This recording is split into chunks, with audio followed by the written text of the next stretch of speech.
This is ECIS Talks from the Educational Collaborative for International Schools. Welcome to ECIS Talks, our podcast series where we interview educators, leaders, students, and ECIS partners. My name is Sarah Kupke. I'm the Head of Professional Learning at ECIS, and on behalf of the ECIS team, I'd like to say a very warm welcome to the Student Council members of the ACS International School Egham. There are 4 American community schools. The 4 campuses are in Cobham and Egham in Surrey, and the London Borough of Hillingdon in Great Britain, and the city of Doha in Qatar. We're delighted that 4 members of the Student Council are here to tell us about their student leadership initiatives. Student Council President, Vera, Vice President, Daniel, Diversity, Equity and Inclusion Chair, Srija, and Treasurer, Mags. In April, the Student Council will present in more detail at the ECIS and NEASC Online Leadership Conference in St Albans live, and they'll be presenting online. In particular, my thanks to Dominique Dallet, who is Head of Physical and Health Education at ACS Egham and supports the Student Council in their work. Additionally, Dom has published books and journals and blogs, and he has 2 podcasts. Dom is the Diversity, Equity and Inclusion Lead at ACS Egham.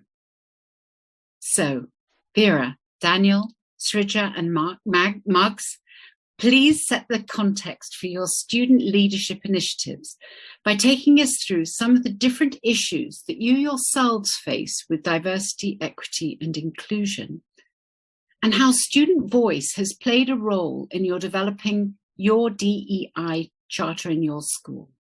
So I feel like there are a lot of different issues that our school has worked very well on, but there are also specific things such as, anti-racism. That's a very basic but obvious one. There's also obviously the issue of LGBTQ+ and involvement and people speaking about issues surrounding other communities.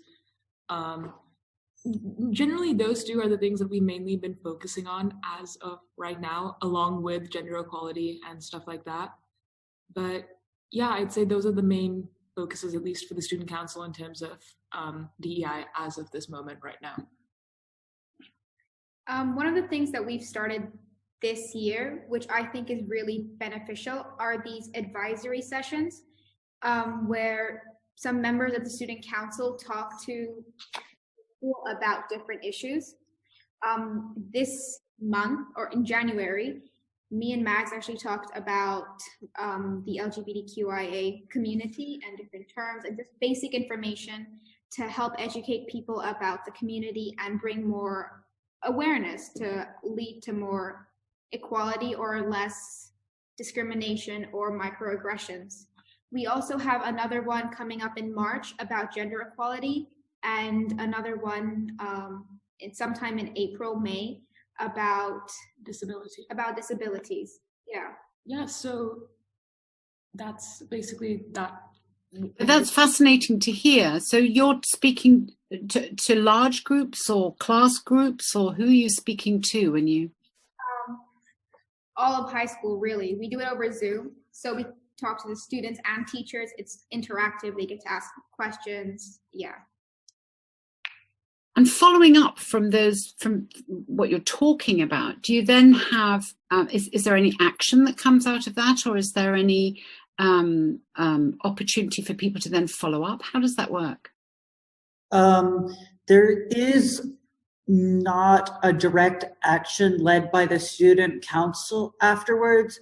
The idea at this stage is to start a conversation and get people to start recognizing and understanding these particular issues that we have in our school, and just start to the communication on that it's okay and that these people are accepted.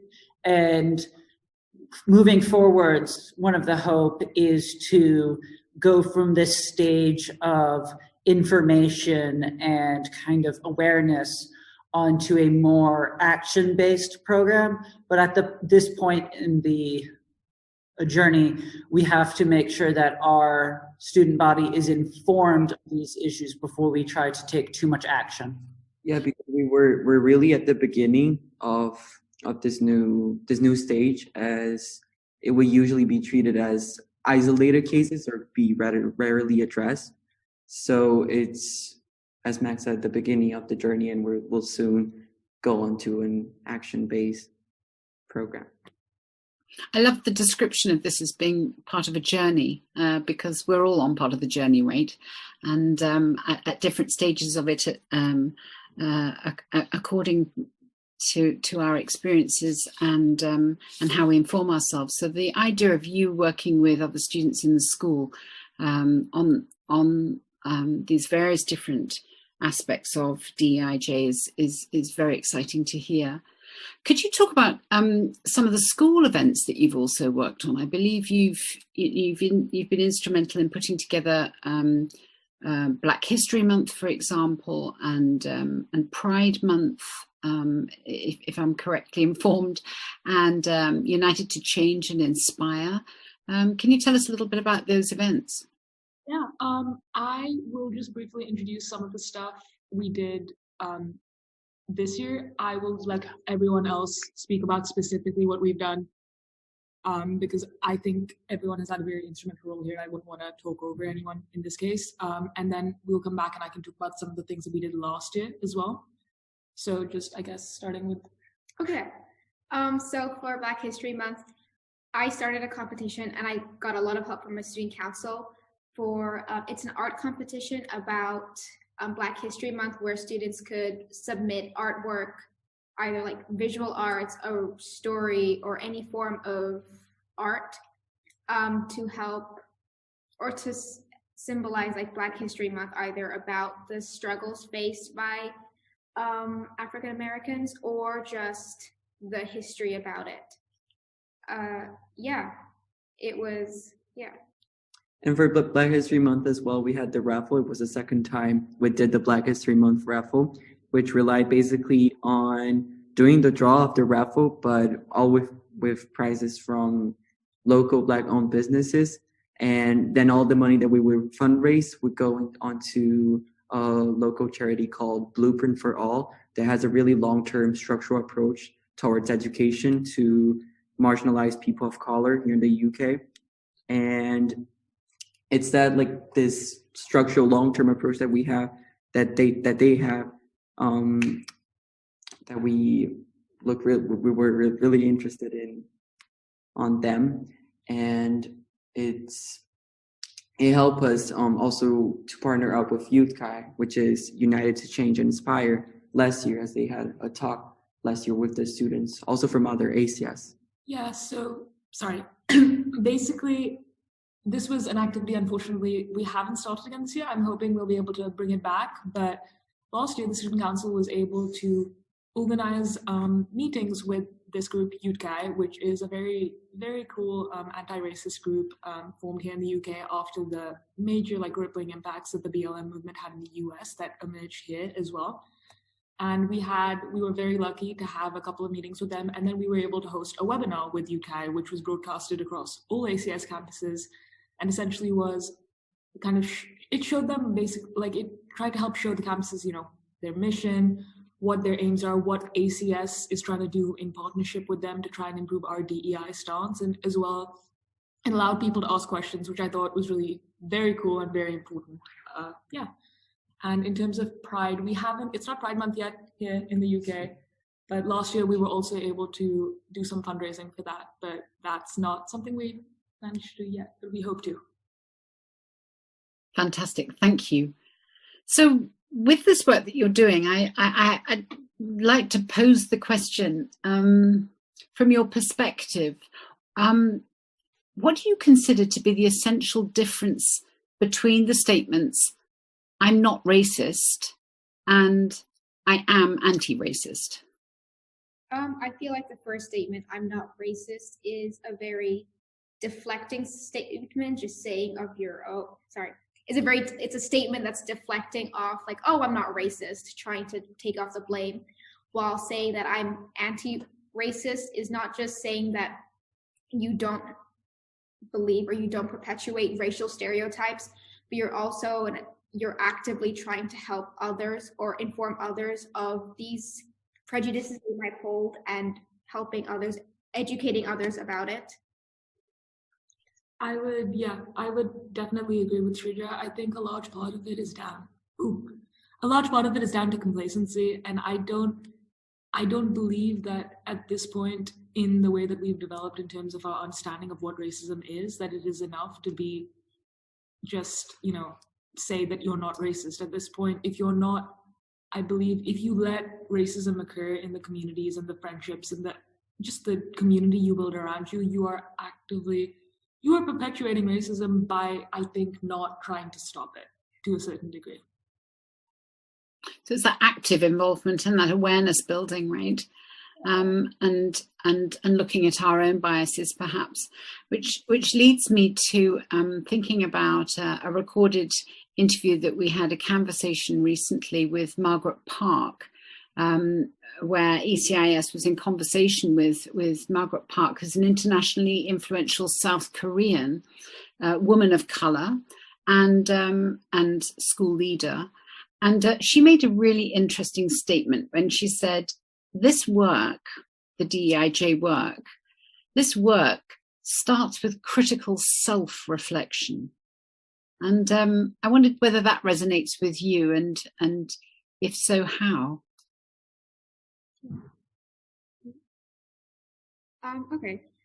I think before I don't think people should be allowed to judge other people's or educate other people on their prejudices without reflecting on themselves first. Because if you don't understand your own prejudices and where you come from, there's a danger of you perpetuating your own prejudices onto the people you try to educate. So I think it's super important, especially when you have an audience of like students and teachers that have the ability to influence other people, that you should really reflect on what you're saying and be not careful, but you should be accurate with the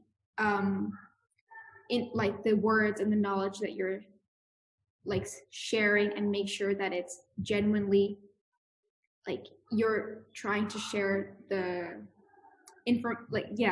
information that's not riddled with biases. I agree completely with what Sridhar's saying, because I think that there's so much stigma these days about being perfect, right? There's this idea that there is the perfect anti-racist person, and that honestly, that people believe, I'm saying this as a person of color myself, that because you're a person of color, you can't perpetrate racism, which is so wrong, because I, within myself, recognize that I hold biases, and because of that, I think that I am better as a person and better in terms of my work with DEI. And I think we need to dismantle the idea that you can never be wrong, and that even though you don't believe in these things, it doesn't make you a bad person to hold biases. It makes you a bad person if you are ignorant of them and you do not work to reflect critically on yourself and then work to change that. So I agree, especially when you're educating people, it's so important to understand the limitations of yourself.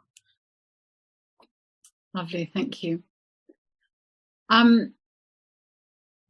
We're sort of speeding towards the end of our conversation here, but as I say, I think this is really inspirational for other students to hear, and other teachers, in international schools around the world. We have about 500 member schools at ECIS, and so there's a potential here for a large audience. I would finish off just with one question, which is, what do you think some of the most important questions are that we need to be asking ourselves at international schools today? You guys want to go around so I can all do one? One of the most important questions, I believe, for the journey that we're on is, how do we get people to hear our message?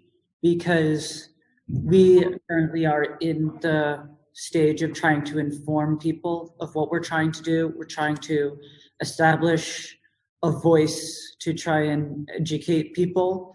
However, we can try and educate endlessly, but we need to make sure that we do it in a manner that is listened to. Otherwise, nothing will change and nobody will grow. And also, building up on what Max says, I'd say that it's also really important to not only have like this going back actually to the self-reflection part that you said. Right. It's really important to think about like the international background we're in, as we're all like we're now approaching a really didactic tone when talking about these issues, but at the same time, there's a very intersectional character to all of these conversations. So I feel that it's really important. It's not necessarily a question, but it's really a really thing that we need to constantly remind ourselves on understanding our own biases. I think a question that international schools should be asking is this place safe, and have I created equity in this environment? And they should take like in mind of all different types of people and people with intersecting identities like race, gender, sexuality, ability, and they should or religion, ethnicity, all of these should be considered when creating an international school, creating a safe place for everyone. Yeah, mine would basically be very similar to Srija's actually. It would kind of be based on one of the questions that you shared with us that I don't think we're going to get to, which is, are you an international school with an international mindset, or are you just an international school? Because I feel like that is such a big issue. And I think I think it's an ACS issue, but I think it's an everywhere issue. You can perpetrate everything. You can perpetrate all the wrong messages while having all the right intentions. And I think that that's something we need to get to the root of, which is why I think it would be a good question to ask. That's a lovely place to round off, because I think it's an interesting provocation, isn't it? That we call ourselves international schools, but does that automatically make us internationally minded, and or indeed interculturally minded? And I think each of you has spoken to the need for empathy and compassion to be really taken seriously if we're talking about true inclusion. It would be fascinating to think about what a really inclusive world would look like. So yes, we look forward very much to your online presentation for the Leadership Conference, which takes place on the 20th to the 22nd of April. And the face-to-face conference in St Albans from the 6th to the 8th of April is sold out, but we're excited about leadership learning being in person again. Our thanks to you, Vera, Daniel, Srija and Mags, for representing student voice and for the important work that you're doing to inspire positive change in our schools and our communities. This is very important work, and we're on the journey together. Thank you.